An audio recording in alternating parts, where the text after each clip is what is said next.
We got our participants showing up today, and I got Krista here. She's written down 2 of the hardest questions you'll ever get in your life, and she's just gonna wait to pull those out at some point. Okay, I'm ready. And apologies. Thanks for joining us. Yep. We got our participants jumping on. We're about to 50, so you're just going to be able to see us, and they're going to watch in a webinar. Yep. But Apologies. Joe, let's just jump into it. I believe success leaves clues. You've been a business partner of Andy and I for a while. You've had great success in the real estate. You're still at it, working a little bit.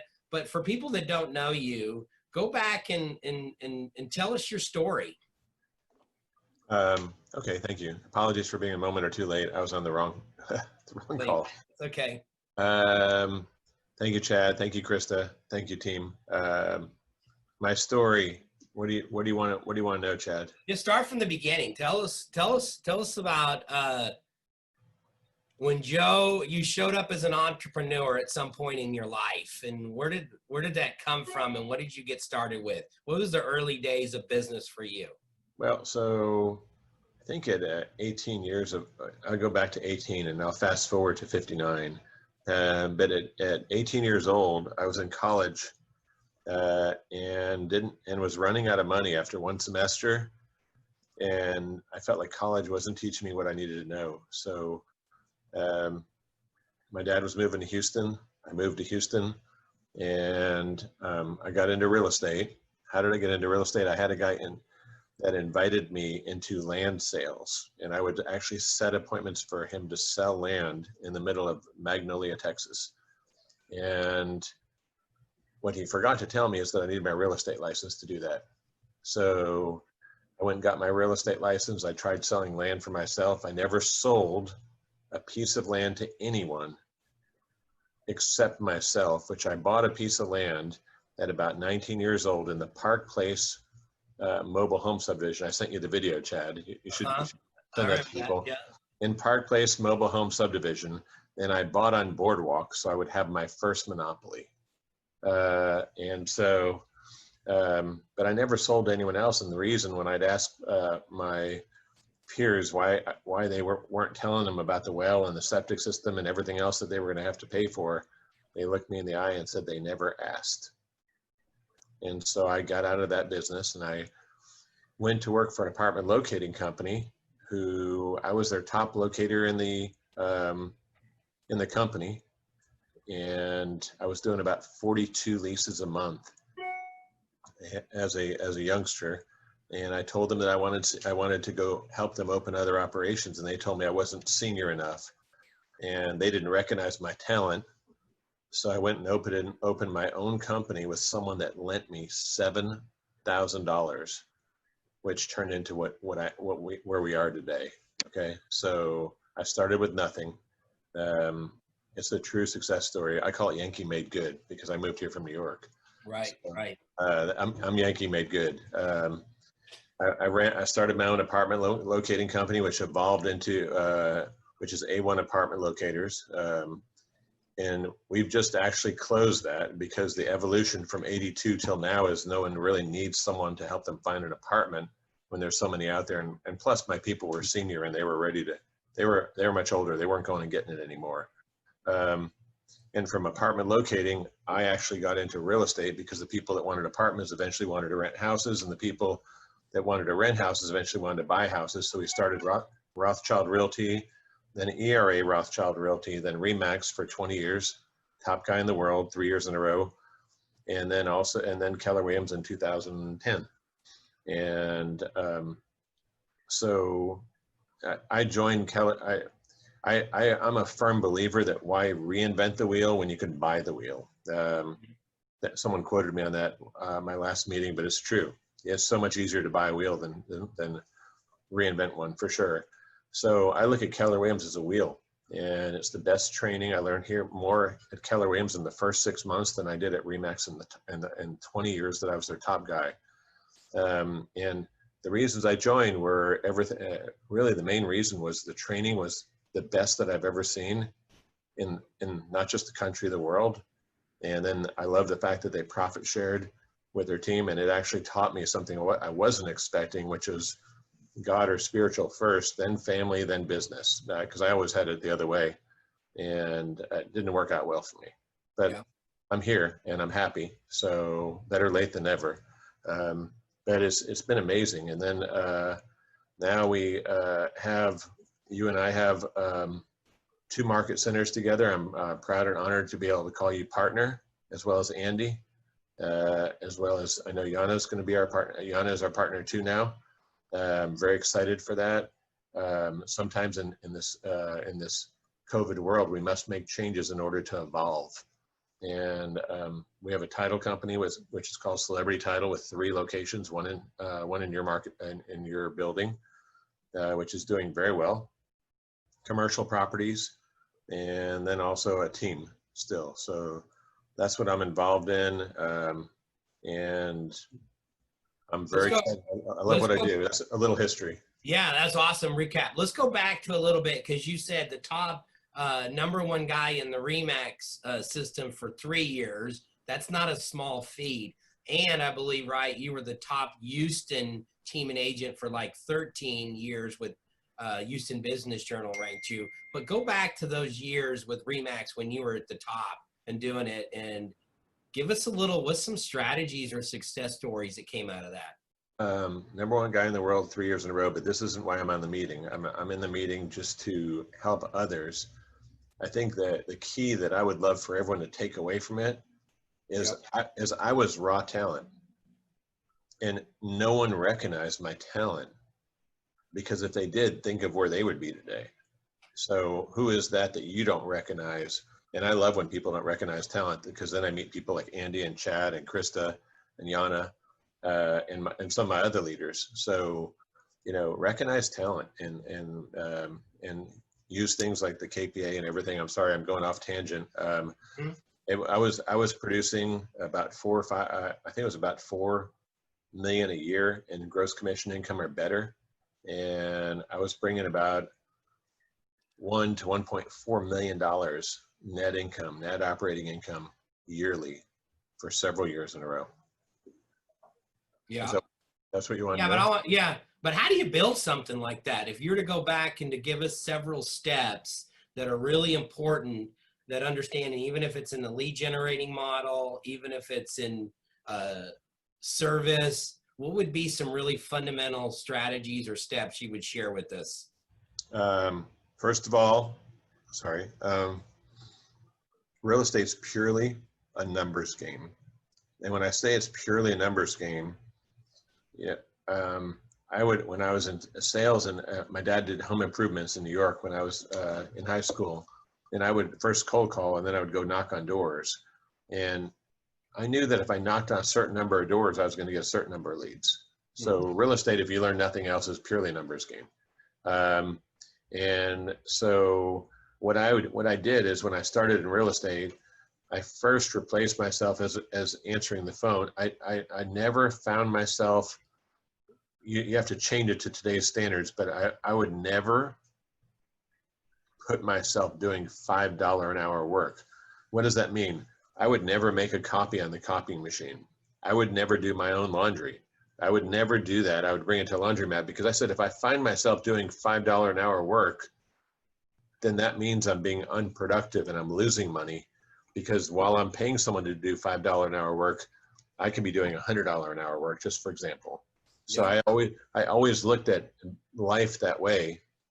And anytime I actually found myself making a copy or answering phones, like first I replaced myself as a receptionist, and then eventually I had people working with buyers. Then eventually I didn't process my own transactions, because I could pay someone to do that, and I can make so much more doing something else, because all we have to sell is our time. We only have so much in a given week, a given day, a given hour. So if you knock on enough doors and you make enough phone calls, that's going to lead to success. Yes, I talked to a gentleman today who's one of our top people here. His name is Dan, and I saw him in the hallway on the way up, and he said he's already made his phone calls for the day. He's about to go knock on 100 doors. He just got done getting a referral from knocking on that 100 doors, which is just under 500,000. He said it sell for about 465. he's going to make about 15,000 this week alone from knocking on doors. Yeah. So you say often, you have two slogans that I've heard you say: don't be a secret agent and knock loud enough. What do you mean by those two things? It's funny. I had a meeting with my sales team yesterday, and they didn't have their name badges on all of them. You know, I've coached or spoken to a lot of people over the years, and I have people actually stop me at the Keller Williams conventions and say, "I just want to tell you thank you because you affected my business in a very positive way." Because people we're in a profession that people love to talk about real estate. They love to talk about buying and selling houses, flipping houses, whatever you want. So we're not selling life insurance that no one wants to talk about. So when you wear your badge, which is your badge of honor, whether it's a badge or a Keller Williams shirt or something, people are going to talk to you about real estate. And believe it or not, it's going to improve your income drastically on an annual basis, because whether you're in your bank or your grocery store or you don't know where you are, people are going to appreciate the fact that you are in real estate. And I've had people that just grab me because I had my identifier on, and I've gotten more business at restaurants and at grocery stores and at everything else than you can ever possibly believe. But don't be that secret agent that people don't know, because you're affecting your business and your family's income in a negative way by being a secret agent. Don't be a secret agent. Okay. Yep. And when I talk about knocking on doors and I talk about knocking hard, I used to be a door knocker. I still don't mind door knocking. And I used to be in some of the worst parts of New York knocking on doors. And I would knock on doors and I'd hear the people inside and they wouldn't answer. Okay. Your chances of success when people don't answer the door are zero. So I would go and I'd knock really hard, and they'd come to the door really upset. And I'd say, "Oh, sorry, my bad. You know, but I just wanted to talk to you for a moment." Because even if they're coming to the door upset, Chad, even if they're coming to the door upset, at least I have a chance of being successful with them, as opposed to if I don't knock hard, I have zero chance of success. So I always say, knock real hard. So, and when you phone call, people are afraid to call hard. But if you don't call hard, somebody else is going to. I'm the only guy that I know that has ever told the story that when I was pre-qualifying someone, when I was in the apartment locating business, I asked so many questions, they hung up, and I called back and I said, "I think we got disconnected." And he told that story to the leasing agent that leased him. He says he's so aggressive that I hung up on him and he called me back, but I laughed all the way to the bank. You know, because don't be shy. If you're shy, somebody else right behind you is not going to be. Yep. So what's your life look like today? You've had to step back into the role and be a little bit more active. It's kind of like Gary Keller, right? He's had to step back into the role because of that. And so what's your world look like right now? Let's see. I've got a wonderful new team leader and operating principal at Keller Williams Signature. Thanks. And really the only reason I have it is because you always need to be a talent magnet. That's my key to you today. You always need to be looking for new talent, because someone that you're working with right now isn't going to need to be replaced. So always be recruiting, always be looking for talent, because when you need them, they'll be there. That's how, and success leaves clues. Look at what Andy and Chad and Krista and Yana have done, okay, at the Market Center in Southwest, in Norman, of course. And if you look at that history of achieving your goals, and goals are not optional, then you know who should be in place and who's successful and who's a winner. Because today you can have a million excuses why you can't succeed, or you can have the reasons that you're going to succeed in spite of. When I first started doing real estate in Houston, Texas, it was called Foreclosure City back in the 80s. And the saying was, well, the last person to leave, please turn the lights out. And I got started in real estate. So that was it was a great environment for me, because I never knew any better. And if you can be successful in this COVID environment right now and keep being persistent and determined, which I'm a big believer in, persistence and determination alone are omnipotent, meaning almighty, capable of anything, meaning that you have no limits. The sky is the limit. There are no limits. And fortunately, God installed that in me, instilled it in me, the belief and the knowledge. But be recruiting and always looking for that next person. My life today is great because Signature is being run by amazing people, as well as Southwest. And now I've taken over the title company as the president. We've had our most profitable month in June, I think this year, and it's only been 90 days since I took over, and I'm looking for my replacement. My team, I'm replacing the leader there, and I'm helping coach them, and then I'm building commercial properties, and really having a lot of fun doing that too, building buildings. All right, let's go back to the investing piece, because there's a mindset and an approach that you take. You shared a little bit about your first investment, but if I was to getting into the investment game, what advice would you give? Take chances. My first property I bought was $21,000 for a 2-bedroom, 2-bath condo. I think I sold it for about 70 or 80. And then I bought a $42,500 house. Every time you go into a listing appointment or you talk to someone about selling their house, remember that not only are you talking to them about selling your house, you're the potential buyer. And my accountant, who told me I was my second property I ever bought ever, I cashed in my 401k, which had about $8,000 into it. My accountant told me not to do it because I was too heavily invested in real estate. Now he's my business partner in my commercial shopping centers. So once he saw my tax returns, but long story short, you have to take risks. I've lost millions of dollars non-real estate related, taking risks on companies that I shouldn't have, but I've never lost money on real estate. And if you go in to a listing looking like you're either going to list it or you're going to buy it, it gives you a whole different perspective. You know, I've walked in and bought houses from people because you're front line, you get to see those deals before anybody else. And you say, how much do you want? And they tell you, say, okay, I'll take it. What? I'll take it. We're good. You know, and that's the attitude I always went in with. And that's how, and what I explained to you on our last call is real estate's kind of like a live game of Monopoly. You take those little houses and you eventually, you buy a lot of houses and then you eventually turn those into hotels. In my case, I just turned them into shopping centers instead. So and eventually your passive income, your goal is for your passive income to pass up your ordinary income. Yeah. So I'm going out there and I'm going, I need a little bit of cash to start on this process. What would you give advice to people to get started today to set aside the cash needed to start jumping into this game of real estate? Great question. You can have no better opportunity to generate cash than selling real estate. So when my team started making money, I would just take all that money. My first rental, where I rented first, my first apartment cost me $250 a month. And I was eating barbecue sauce sandwiches because that's all I can afford to eat at the time.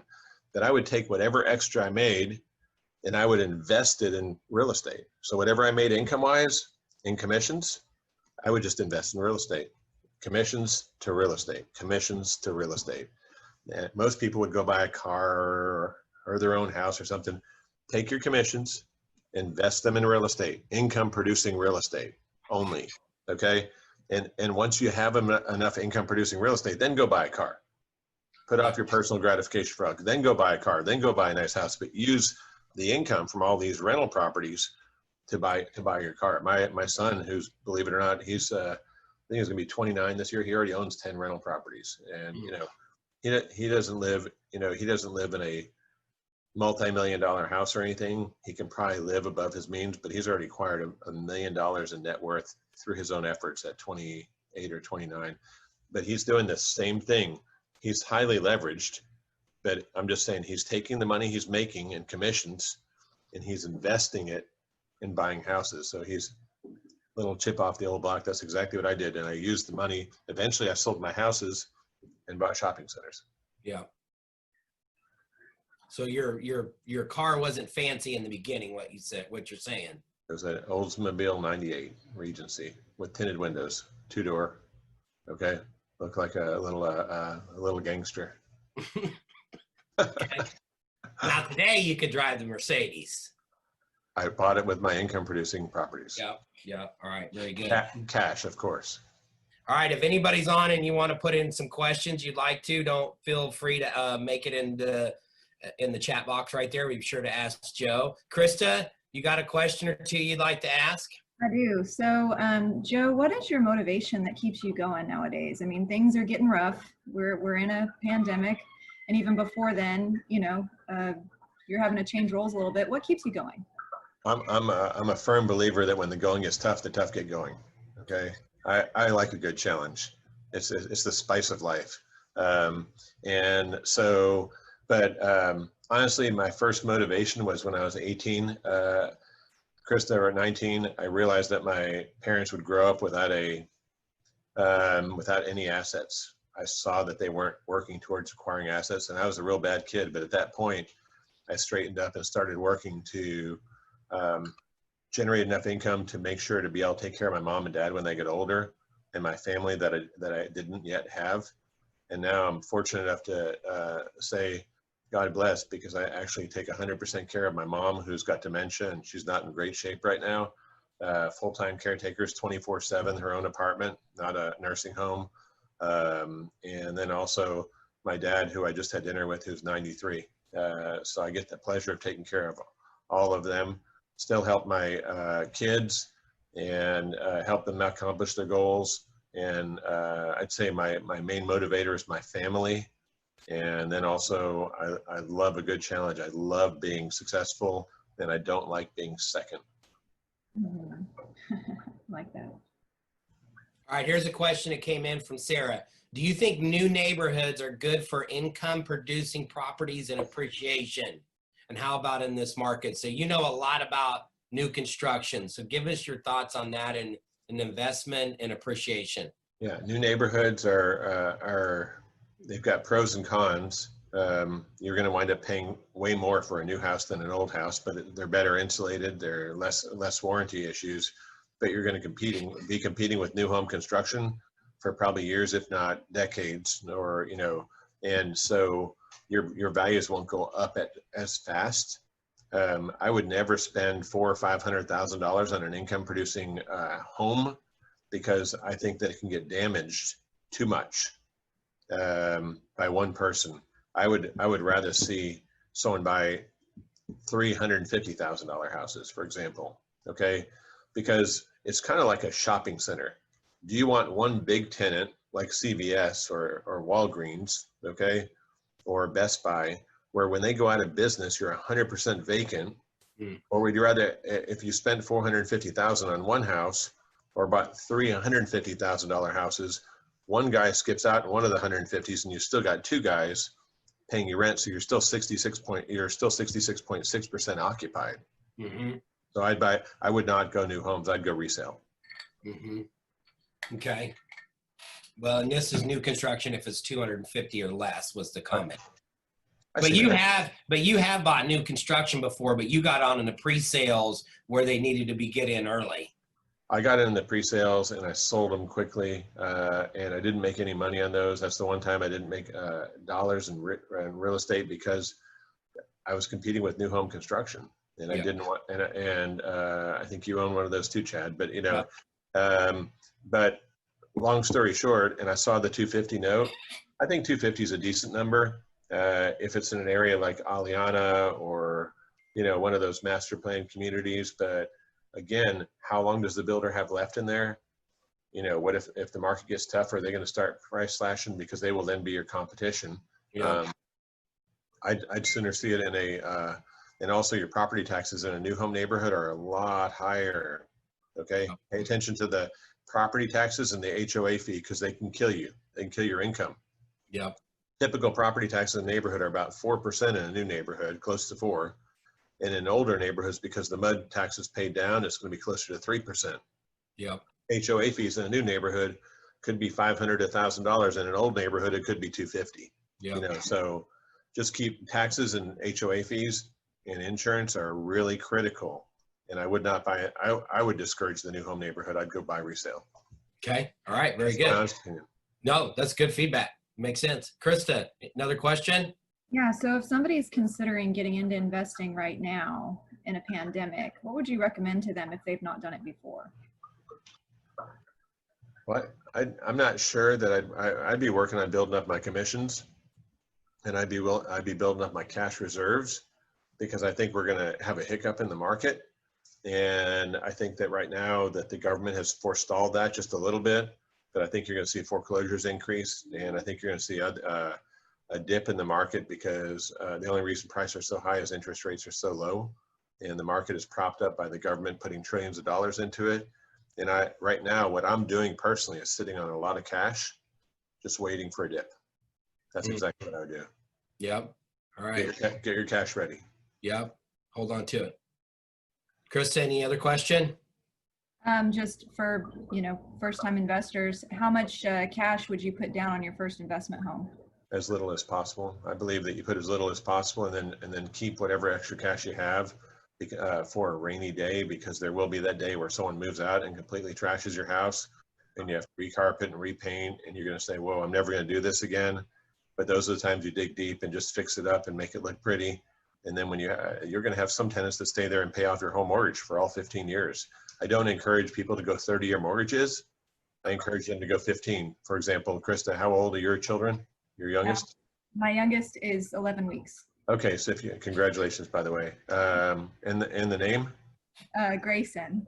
Oh, beautiful. So if you bought a house right now, okay, and you put it on a 15-year note, and you have someone else paying off your house, okay, and it covers your debt service, in 15 years, you'll have a $200,000, $300,000, maybe even $400,000 house paid off that somebody else paid off, except for your initial down payment, a little bit of lipstick once in a while, paint and carpet, and you'll have a $200,000 or $300,000 or $400,000 asset in 15 years. If you put it on a 15-year note, there's college money. Yeah. Yep. Wow. So the question is, one question was asked, how do you find investment properties underpriced? HAR properties go fast. That's why Joe said, I'll answer that one, is hold on to your cash right now. We're not seeing the deals. They're going to come. And go find distressed properties, go in there going, either I'm going to list it or I'm going to buy it from you. That was what Gary Keller said. He goes, I can't believe I have to get in business with Keller Offers and have a system. I don't understand why you guys are just not the Keller Offers. You go be the open door and all that and do it yourself. How do you find them? Is you go knock on doors. Okay, Yeah. say, I'm interested in talking to you about if you're interested in selling your home, and they say, well, are you a realtor? Yes, I am a realtor, and I'm proud of it. I'm also a buyer, and I'm looking to buy right now. Are you interested in selling? They say, oh, you're a buyer. Okay. So that's one way. The other thing is tell the agents in your office that work with you that you're a buyer if they come across any good deals, because the best deals are before they ever hit the market. Yep. So let everyone in the marketplace know that you're a buyer in our market centers, and also go knock on doors and go get listings, because listings are opportunities. If you get a listing, you're going to make $4,000 or $5,000, $10,000, maybe $15,000 one time. If you buy that house, you're going to make so much more. So Would you in the beginning, would you use a property management company? Nope. No? Nope. Tell us why. Because I like to manage my own money. Okay. No one else gets my checks. I get my checks, and I'm happy when I get them. Okay. And they're not going to send me my money once a quarter, once a month. I mean, when you get an outside third party managing your properties, then you've given up control of your properties to somebody else. Okay. And I want complete control of my future and my destiny. So no, I wouldn't. So who's answering that phone call at 10 o'clock? The AC broke. It used to be me, and now I have full-time property managers that do it.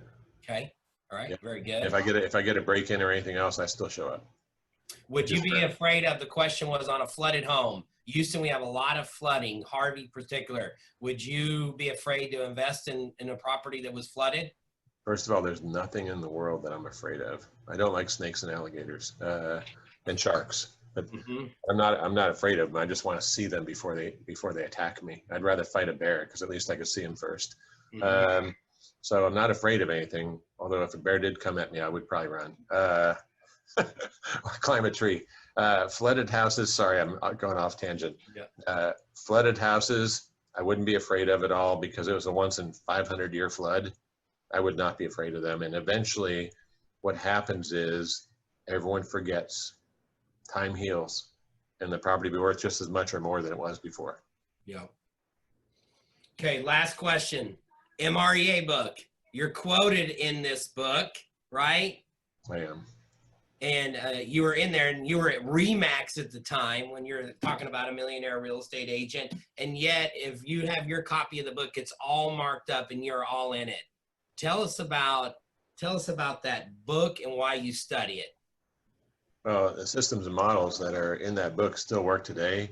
Yeah. And what's amazing about that book is when they interviewed me, they were a competitor. Keller Williams showed me more recognition as my competitor than Remax did as their top guy in the world. And what's really interesting, I'll tell you another fact, is that when I went to the Keller Williams convention and spoke after they published me in the book, not one person tried to recruit me in the whole Keller Williams convention.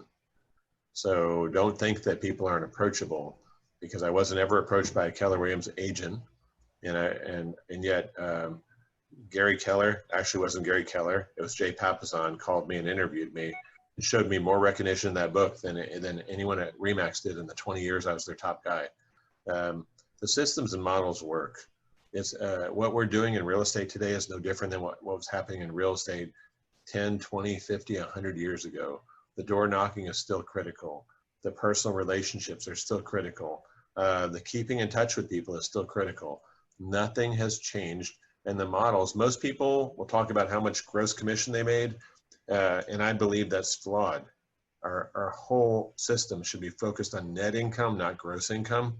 And I really think that if most realtors are not business people, they're realtors and they make commission. If you ask them what their gross commission is, they might know. And if you ask them what their net income is, 95 or more % of them will not know.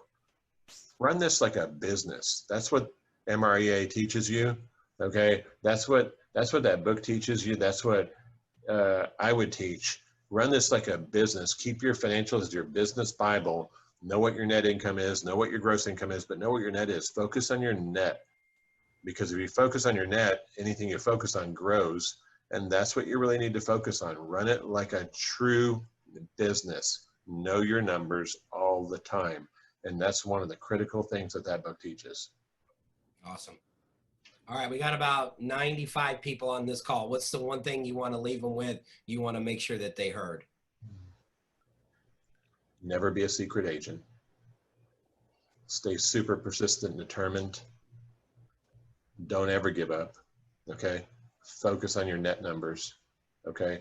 And look at everything as an opportunity, even in a down environment, because that's when your competition is giving up, and that's when you will excel. Awesome. All right. Appreciate it. That was great knowledge, good information as well. Appreciate your time. Thanks, Joe. Thank you, Chad. Thank you, Krista. Have a great day. And all right, Rob, you too. Thank you everyone for having me. It's my honor. Yes, it was awesome. Good stuff.